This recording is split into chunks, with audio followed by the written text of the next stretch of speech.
Hello and welcome to Fireside Fairytales. My apologies for the late start. I don't have a good reason. I was ready to go, and then suddenly it was 10 minutes late. Um, which I'm sure has happened to people before. Nonetheless, my name is Rory, and we're going to read some fairy tales. Or at least that's the goal. Presuming I don't zone out again. By the way, if you are watching this live, there is a live chat, which is growing a little crop of potatoes who've been chatting while I've been gone. Thank you for keeping each other good and busy while I've been off wherever the hell I was. If you're not watching this live and you don't want to hear any of this, you just want to get right to the stories, well, fair enough. Down in the description below, there will be timestamps. Those timestamps will take you to the beginning of whatever story you want to read. Or hear read, rather. And there are 3 stories tonight. Well, there's more than 3 stories, but 3 major categories that we're going to cover. One is a collection of snippets of tales. Well, they both... 2 of them are anyways, but one of them is a collection of several minor, like 3 to 4 sentence chunks. I feel quiet today. Am I quiet, or is that just something about my end of the audio? Let me know if there's something up with my audio. Alright. Well, since I have come in late. What I will say, though, which is good and bad news, I suppose, depending on how you view me being late, is I don't have that much stuff. I don't have that much stuff to read today. Music is louder than me. Yeah, why is that, though? Well, we'll knock the new music down. And I'm going to turn up my speaker just slightly, or my mic just slightly, because it just feels low for whatever reason. All right. Anyhow, what we're doing tonight is we're talking about toads. I don't know how I've managed to make it this far into a stream about folklore and never read about toads in folklore. I'm very sorry to hear that, Tammy, that you have greater difficulties. We were all hoping that things were going to get easier for you. And hey, I'm very sorry for the world for the entire state of everything. But let's talk about magical toads for an hour or less and just think about anything else. Good to see you, Uncle Kitty, Jump Store, Tammy, GS. Maybe a few were further up. I won't scroll up right now. Let's focus in. Here's what we're gonna do. Tonight we're going to obviously read folklore about toads. But the thing that really caught my attention was the variety. How do I put this? The variety within a theme. Like the obvious toad that I know is in folklore is the toad who's a prince, and you kiss him and he turns into a prince, and we're gonna see a lot of that. For whatever reason, toads are associated to the idea of cursed or otherwise trapped souls of people who do not look like toads. I assume that that's just something to do with toads being kind of ugly, and that the contrast is what they're really playing on, but I don't actually know why that's the case. What I will say, though, is that these stories have a lot of different ways of getting to that idea. The idea that a toad is secretly something else. On top of that, though, we're going to look at a little cycle of stories in one of the sections that entails a description of toads that is so fundamentally bizarre that I don't know what it means. And there's several of them, so it means something. And we'll talk a bit more about that when we get there, but it's about a toad living inside of all of us. And then finally, we are going to read a fairly classic version of the toad from Scottish folklore, being, not what it presents itself as, but the way it resolves is quite unique for that particular style of tale.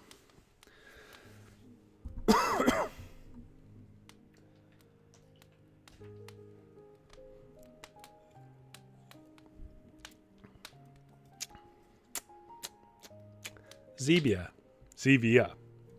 You can really taste the carbonation.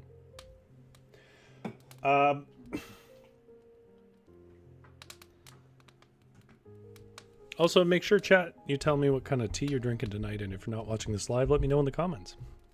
It's just a thing we do. It's raining here, so let's put a little bit of rain in as our ambiance.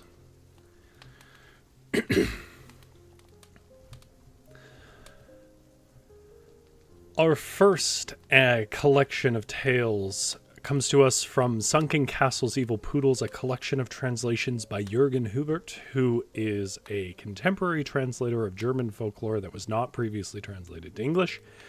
He continues to do so every month at his Patreon, Sunken Castle's Evil Poodles, which will be pinned in a comment down below, and you should absolutely support. A couple of bucks, you get a bunch of stories every month. In this case, this one is a collection of tales from an older German collection called Toads and Folk Belief in Tyrol. And I'm going to skip the little intro because it's interesting for historical reasons, but not so important to our stories. No animal plays as important a role in the beliefs of our people as the toad. Many superstitious customs, legends, and fairy tales confirm this, as this indicates that these traits of our folk beliefs are remnants of an ancient, largely vanished tradition, so we must conclude that they represent the fragment of an ancient pagan cult. By the way, a very popular view when this would have been originally written in German, it's a view that has been more nuanced in modern research. But there's obviously an element of that.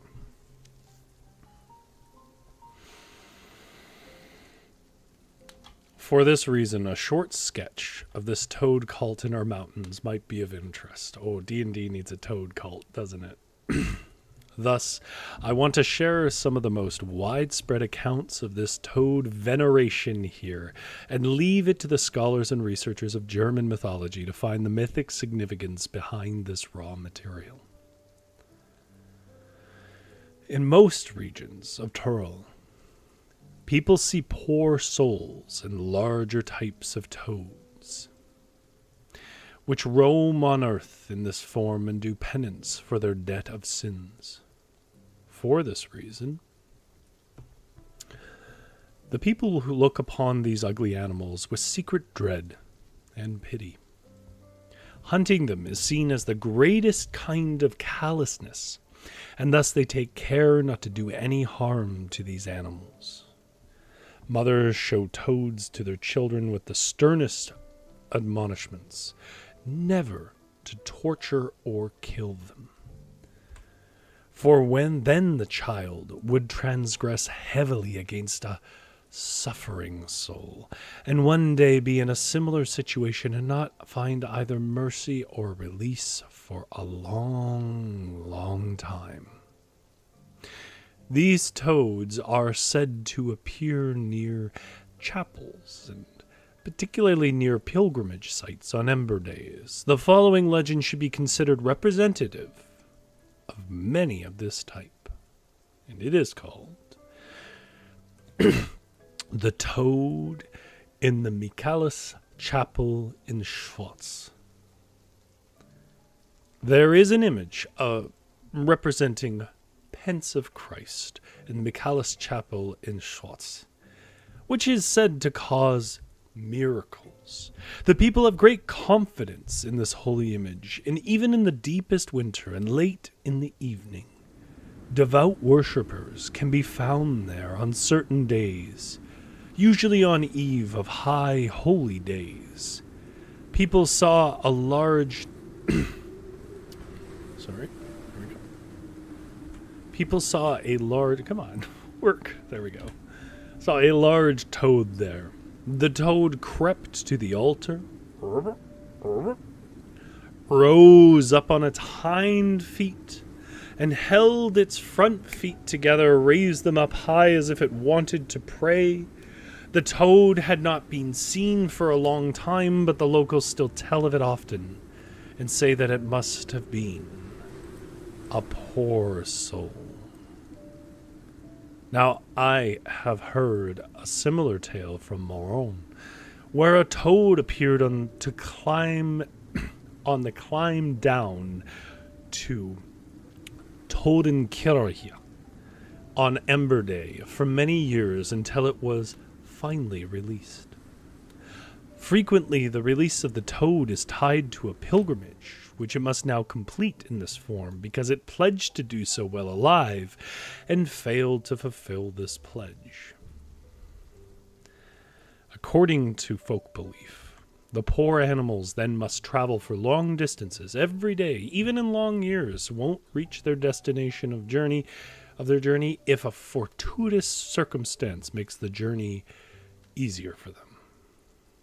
If someone sees a toad next to the road to a famous pilgrimage site which struggles with moving forward or which sits next to the road and breathes heavily, then they believe that this is a poor soul who must complete a pledged pilgrimage in this form. Another nice legend of this type is told in Innsbruck and Tyrol. The next tale it tells in this chunk is The Toad and the Carter, which takes a slightly different version. Once when a carter drove from Innsbruck to Zuffeld, a large toad waddled after the wagon and finally jumped on the footrest of the wagon. But the carter did not want to tolerate the ugly animal there.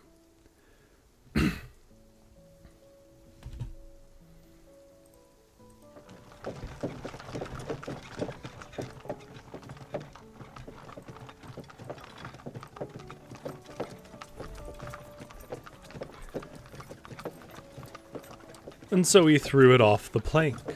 The toad was undeterred and hopped back on the footrest, from which the carter threw it off again. And this continued for a long time until the carter finally relented and let the toad drive with him. And it lay there quietly until they reached the spot where a side road went off towards the church of Zuffeld, which is famous for the holy blood venerated within. There the toad suddenly vanished, and an utterly beautiful maiden who was clad in pure white stood before the surprised carter. She thanked him and said that she had pledged a pilgrimage to the holy blood in Zuffeld, but had not fulfilled that pledge. And as penance, she had to roam the world as a toad until she finally made good on what she had neglected. And now her pledge was fulfilled and she was released. And with these words, she is said to have vanished. Just like people believe with buried treasures that the one who has hidden the treasure must stay there and greet those who seek it, they also believe that these treasure guardians appear in the shape of toads. Now, we've done whole episodes on treasure guardians, so I won't retrace it too much. But he's just saying sometimes Tyrol also frames treasure guardians as a frog. But as he will say here, more often it's black dogs. This explains the numerous legends which claim that a treasure lies at locations where toads are frequently seen, and that a toad sits on the treasure and guards it, similar to how the same is told about black dogs in other regions. For example, it is said that a toad needs 7 years to get from Leifers to Wiesенstein, where a famous image of Virgin Mary is venerated, and when the toad had reached the destination of the pilgrimage, it was released and flew towards heaven in the shape of a white pigeon.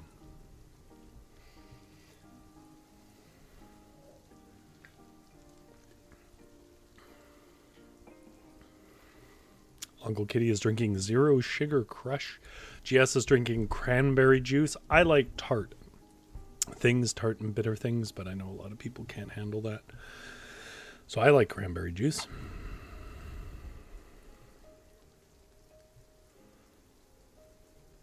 Hello, Sukima. Jumpstore says, I created a sparkling iced tea called the Mojito Iced Tea. Because I blend bits of lime rinds, rather, obviously, and spearmint leaves and a smidge of honey, and then brew it cold in sparkling lime-flavored water. Ooh, lovely.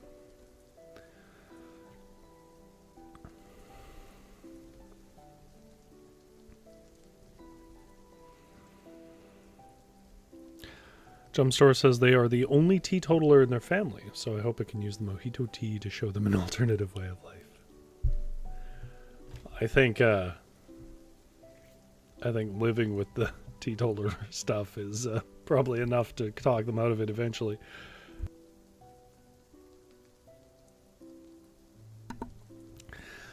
Or maybe not. Some people have a better stomach for it than others. Sorry, I've had some troubles with this file. Give me a second. We have one more pouch of stories from it, but I'm going to have to reopen it. So, obviously, like, we still have in that collection of story, we still have this idea that, you know, they are secretly people, and they're good people, but exactly why they are the way they are is odd. And one I have not seen before.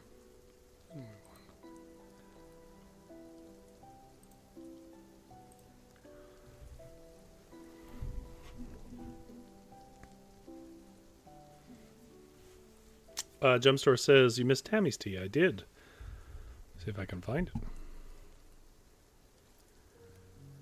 Sleepy time tea with melatonin in it. I've never heard of a tea with melatonin in it. Sounds very relaxing. But yeah, the gist of the tale is that the frogs were souls, not so much... Like, it's odd. They're not exactly being punished. I mean, they are, but not for, like, evil, and it's not like a cursed by a hag, but, like, as a challenge. Like, they were supposed to go for this... pilgrimage, which we associate with like the Middle East at this point, but pilgrimages were really common in Europe if you don't know the history of it. Exactly what a pilgrimage was and how it was framed as varies, but I think probably the most like blunt and least romantic way to put it was a bunch of churches set up what were probably scam artifacts, and said that they, you know, things like, you know, the thumb of Jesus or something like that. And then you would go around and march around to visit all these places. And it was, you know, a spiritual event, obviously. But it also was just like tourism. It was like a tour Europe or a part of Europe. Go to these churches, see these things, to say some prayers. And then whole industries cropped up around it. And so basically, because of that, because it was in many ways an industry, part of me cannot help but wonder if that folklore about you'll get turned into a toad and have to do it on your own might have been from people who are like basically saying you'll regret if you don't go on this trip today. You know, like it feels like a travel agency thing. But I don't know. I don't speak with any authority in that way. That's just me postulating blindly.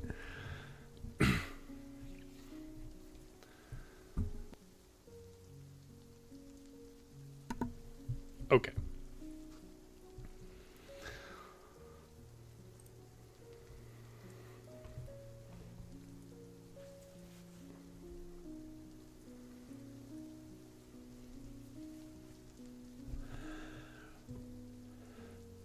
Our next section here is a collection of small snippets of tales about toads in Bavaria. And it also comes to us translated by Sunken Castle's Evil Poodle's Jürgen Hubert, who you can support at the pinned comment down below, or following the link at the pinned comment down below. And this one's called The Toad Tales of Bavaria. The Schlossberg, Castle Hill, lies near the village of Notholz. During certain times of the year, an innumerable number of toads come down from it, and when they venture forth, the pond at the Schlossberg and its shores are wholly filled by these animals. They are often stacked on each other so highly that the bottommost is squeezed to death. I'd be curious if that's even a thing that happens.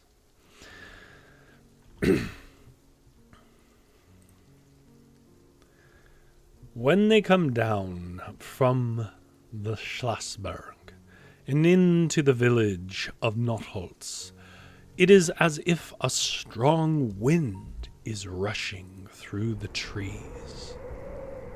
And if you close your windows and doors, they'll still be able to get into the houses. It is said that they are cursed princes. People have often dug for treasures in the Schlossberg. Once someone found a tin can full of red ants. They crawled out of the can except for one, which was made out of pure gold. The procession of toads is a verified fact. The great thing about this snippet... Oh, it's not showing you it. Let me bring it up here. The great thing about this snippet is I have no idea what connects those thoughts to the collector. They seem like a bunch of random thoughts.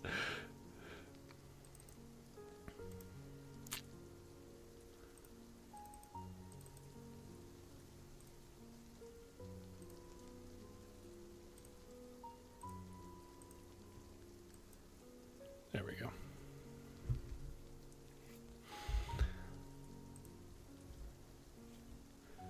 Another person told the following: once 2 wanton women were buried alive in the castle which used to stand on the northern side of Notholz. They still haunt this place, and every year they send these large numbers of toads down into the village.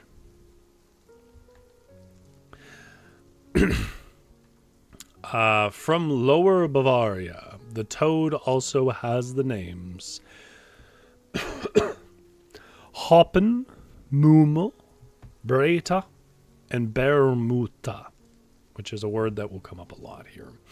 The skin of the Bermuta is full of toxins, and if it gets out of the house, a human must die.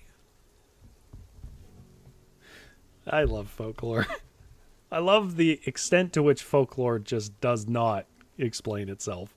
In order to prevent it from getting out of the house, you must open up a walnut. Everyone listening now, class, pay attention. You must open up a walnut. Take out the seed along with other innards without spilling it, and fill the shell with lard. Put it on the navel and leave it there until the lard has emptied out, for the Bermuda wants to be fed. If you lie down on the grass for 3 hours, or if a child looks into a glass of water for a long time, then the Bermuda comes out of its house. There is also a herb with white blossoms, which is called Bermuda kraut.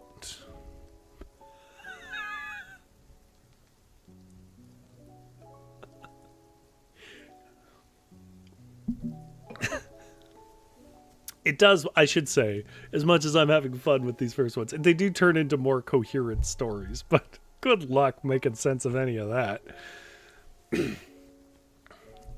In Tyrol, above Tyrol, in the direction of Tyrol, there is a chapel. There was a plate on which a pilgrim was depicted. She became sick, laid down on the grass, oh, you're not ready for this one, and fell asleep. As soon as she had fallen asleep, the Bermuda, with the ligaments hanging down from it, crawled out of her mouth into the stream, bathed in it, then crawled back into the mouth of the pilgrim. All of this was observed by another person who was passing by. Oh, hello, Zombie Wolf. I think this is the first time I'm seeing you in the chat in the new year. Good to see you. Is this going to be on the test? Yes. What do you put in the walnut shell, and where do you put it? Carrying on with this insane collection of toad stories about the Bermuda. 2 woodcutters in Tyrol had their lunch break and laid down on the lawn next to a stream. When one of them had fallen asleep, the other observed how the first one coughed and the Bermuda crawled out of the mouth. He thought of him waking him up, but then thought, I want to see what happens next. And the Bermuda crawled into the water and bathed itself. Then crawled back into the mouth of the sleeper, and when he woke up and the other asked him if he'd felt anything, he did not have any knowledge of this.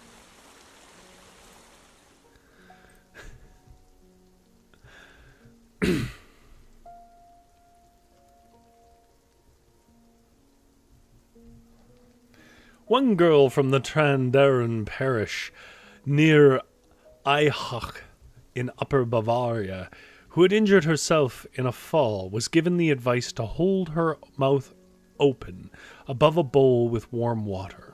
The Bermuda would slink out of it, bathe itself, and slink back into her mouth.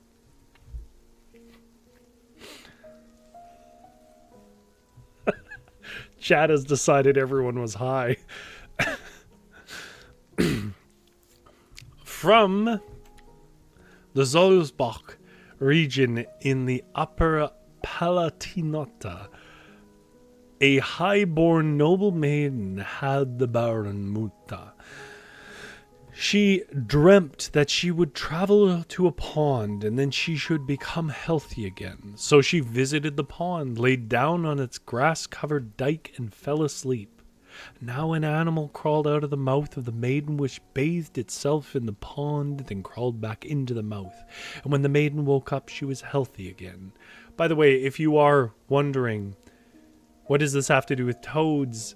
This is sharing some etymology with words for toads. So it seems like they're trying to imply that this thing might be a toad, or at least resemble a toad, in case we've lost the thread on that. As above, 2 butcher's journeymen traveled together and passed by a pond. There one of them became so sleepy, he laid down on the grass-covered dike of the pond. Once he'd fallen asleep, his comrade, who was sitting next to him, saw an animal crawl out of his mouth and into the pond, and after it had bathed and wanted to crawl back into the mouth of the sleeper, the butcher stabbed it with his knife, and then his comrade was dead.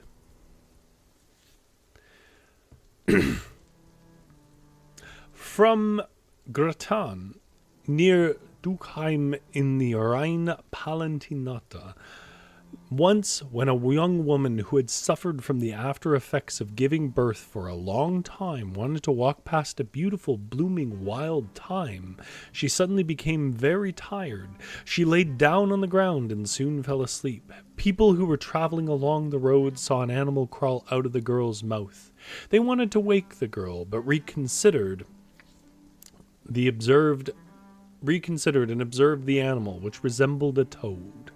The animal, the muta, went towards the thyme shrub, crawled around on it, neatly cleaned itself, then crawled back into the mouth of the girl. She soon woke up and was healthy again from that hour onwards.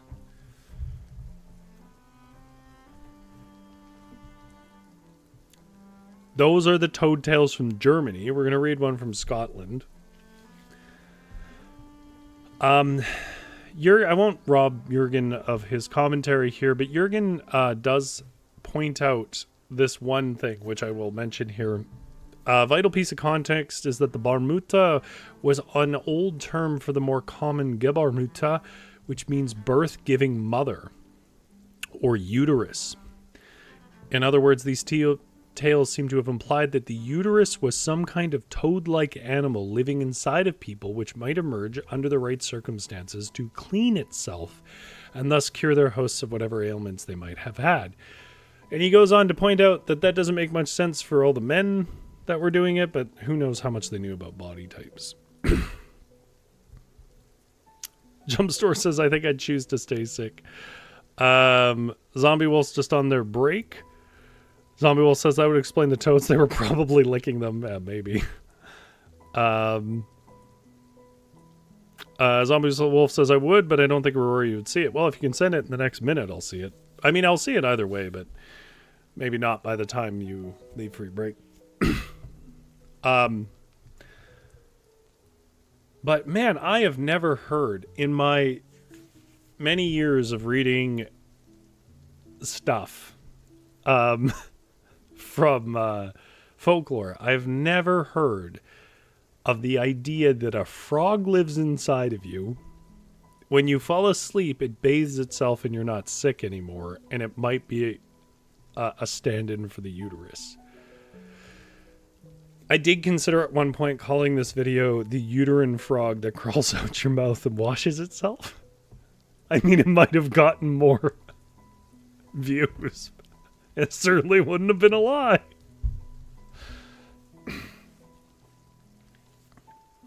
It's also weird that it's presented as like, oh yes, this is a normal and natural thing. Oh, are you feeling sick? Oh, let your uterus curl up your throat and wash itself in a river. You'll feel better.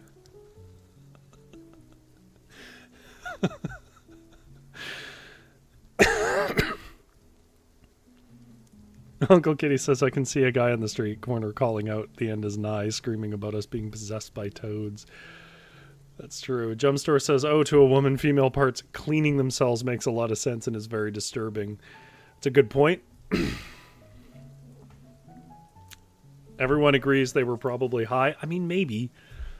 They were definitely drunk. Like, being drunk was way more common than you would expect.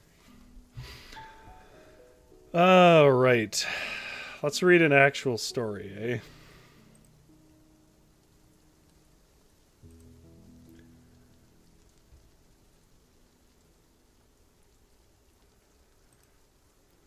Gio says it would definitely get views. Yeah, but it's a little off tone for what I'm going for.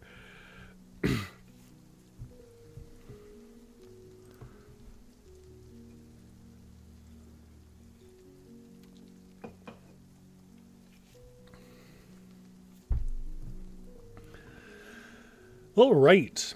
Our final story of the night is a short little Scottish tale from the Scottish Fairy Book. And it's called The Well o' the World's End. And it also concerns a frog, although, just a heads up, they call frogs paddocks. Frog, toad, paddock is a term for it in Gaelic. At least I think it's Gaelic. Scottish, anyways.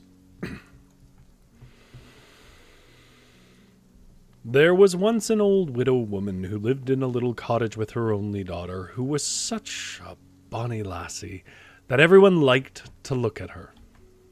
One day the old woman took a notion into her head to bake a girdleful of cakes. So she took down her bake board and went to the girl and fetched a basinful of meal.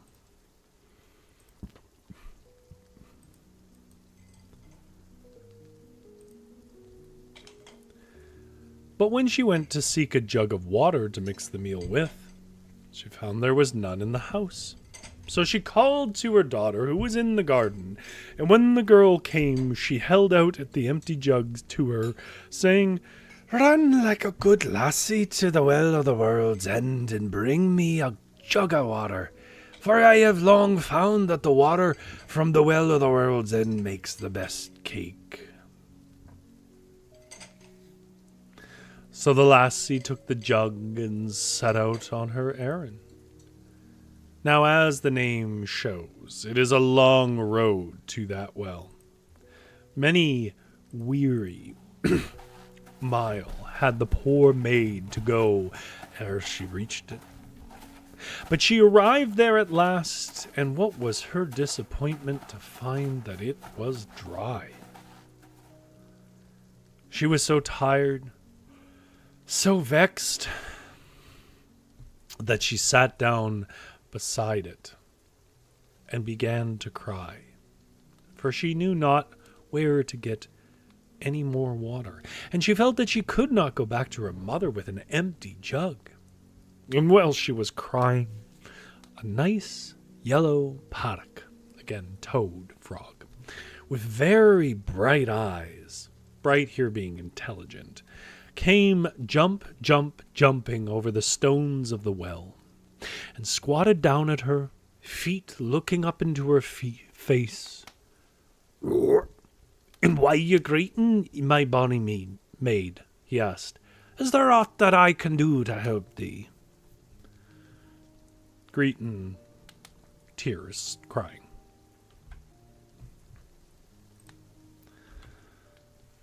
"I am greeting because the well is empty," she answered, "and I cannot get any water to carry home to my mother." "Listen," said the paddock softly. "I can get thee water in plenty, if so be thou wilt promise to be my wife." Well, now the lassie had but one thought in her head, and that was to get the water for her mother's oatcakes, and she never for a moment thought that the paddock was in earnest. So she promised gladly enough to be his wife. Sure, why not? If he would get her just a jug of water. And no sooner had the words passed her lips than the beastie jumped down the mouth of the well, and in another moment it was full to the brim with water. The lassie filled her jug, carried it home without troubling any more about the matter, but late that night, just as her mother and she were going to bed, something came with a faint thud against the cottage door, and then they heard a tiny little wee voice singing, "Oh, open the door, my hinny, my heart. Open the door, my own true love. Remember the promise that you and I made down in the meadow where we two met." "Whisht," said the old woman, raising her head. "What noise is that at the door?" "Oh," said her daughter, who was feeling rather frightened. "It's only a yellow paddock." "Poor bit beastie," said the kind-hearted old mother. "Open the door and let him in. It's cold work sitting on the doorstep." So the lassie very unwillingly opened the door, and the paddock came jumping across the kitchen and sat down at the fireside. And while he sat there, he began to sing his song. "Moo, give me my supper, my hinny, my hurt. Give me my supper, my own true love. Remember the promise that you and I made down in the meadow where we two met." "Get the poor beast his supper," said the old woman. "He's an uncommon paddock that can sing like that." "Tut," replied her daughter crossly, for she was growing more and more frightened as she saw the creature's bright black eyes fixed on her face. "Not going to be so silly as to feed a wet, sticky paddock?" "Don't be ill-natured and cruel," said her mother. "Who knows how far the little beastie's travelled? They weren't that it would lay like a saucer full of milk." Now the lassie could have told her that the paddock had travelled from the well of the world's end, but she held her tongue and went ben to the milk house and brought back a saucer full of milk, which she set down before the strange little visitor. "Now, chop off my head, my hinny, my heart. Chop off my head, my own true love. Remember the promise that you and I made down in the meadow where we two met." "Hot havers, pay no heed, the creature's daft," exclaimed the old woman, which is about 6 foreign to North Americans' ways of saying crazy. It's lost its mind. Running forward to stop her daughter, who was raising the axe to chop off the paddock's head, but she was too late, and down came the axe. Off went the head, boom, boom, boom. And lo and behold, on the spot where the little creature had sat stood the handsomest young prince that had ever been seen. He wore such a noble air and was so richly dressed that the astonished girl and her mother would have fallen on their knees before him had he not prevented them by a movement of his hand. "'Tis I that should kneel to thee, sweetheart," said he, turning to the blushing girl, "for thou hast delivered me from a fearful spell, which was cast over me in my infancy by a wicked fairy, who at the same time slew my father. For long years I've lived in that well, the well of the world's end, waiting for a maiden to appear who should take pity on me, and even in my loathsome disguise, promise to be my wife, and who would also have the kindness to let me into her house and the courage at my bidding to cut off my head. Now I can return and claim my father's kingdom, and thou, most gracious maiden, will go with me and be my bride, for thou well deservest the honour. And this was how the lassie who went to fetch water from the well of the world's end became a princess, by chopping off the head of a frog. Zombie Wolf says, random trivia. I hope the emojis will make it stand out because I gotta head back. In theme, this will be about toads. Toads eat their own shedded skin. It helps them regain nutrients. How cool. I did not know that. Is that all toads or only certain ones? Uncle Kitty said, toad folklore is darn weird. You are not kidding. There are more toad stories I've run across over the years, and in the back of my head, I was like, I'm not gonna use them yet. At some point, I'll find a meaningful collection of them. But I didn't make note of it. Classic me. And I didn't remember where they were. So this is only some of them. At some point, I'll do more toad stories. But these are some of the most original ones. A lot of the toad stories do follow the formulation you're probably used to.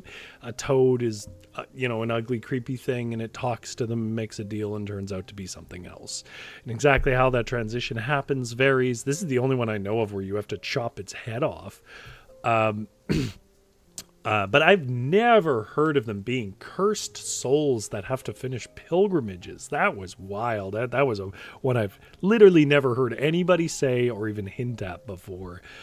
It makes me wonder if it's a Tyrol thing or a Bavaria thing, or whether it's just not a thing that got translated much. Anyhow, I guarantee you've probably not heard at least some of these ideas about what toads mean. So if you need some inspiration on some weird toad stuff for a story or a D&D game or something, man, you're set up. Jumpstore says, kind of sounds like the Frog and the Prince, because the princess had to bash the frog against the wall before he could turn into a prince. Still wanted to marry her. Yeah, it is odd. It is odd that there is no, agreed idea that you have to be nice to it. They're strange. I'm not going to piece them all apart. They're very odd. Anyhow, I apologize for my late start and for a bit of a shorter one. We actually had our boiler die this weekend. And so today I didn't have great access to the room where I do my prep because they were doing a bunch of repair on it. So I had to sort of do a faster version of things than I normally do. Jumpstore says, hey, Rory, did you ever read The Shadow by Hans Christian Andersen for the stream? I don't know. I do have some collections of Hans Christian Andersen, and I have read all the stuff in them. This would have been back in the first year, maybe a bit of the second. But I don't think I've read every Hans Christian Andersen thing, and I'm very bad with name recall, so I don't know. I can certainly look into it. Hans Christian Andersen is one of my exceptions to, I do read from him. There's a few singular authors that I think capture the tone of folklore well, and I'll read from. Though I will say in general, I try not to read singular authors much. I try to be folklore. But, Jumpstore says, it's my second fave. It's very disturbing. Is it something that would be suitable for next October then? Uncle Kitty says a dead boiler can't be good in Canada. Well, luckily it's not frozen right now. So it picked a good time to die. A couple of weeks ago, it would have been a real problem. Our pipes would have frozen. Tammy says, have a great night all. Love the voices, Rory. It was good to see you, Tammy. I'm sorry that things continue to be a challenge for you. For anybody out there in the background, I thank you for lurking. To our time zone locked friend over in France. If you caught this, good to see you. And to the rest, Jumpstore, I hope you enjoy your teas and continue making wonderful ones. Zombie Wolf, it was good to hear from you. I hope the bakery remains a edifying pursuit. And GS, enjoy that cranberry juice. And Uncle Kitty, I hope you're enjoying some new movies in these uncertain times where we could all use distractions. As for me, well, I am going to keep the fire going. You have a good sleep.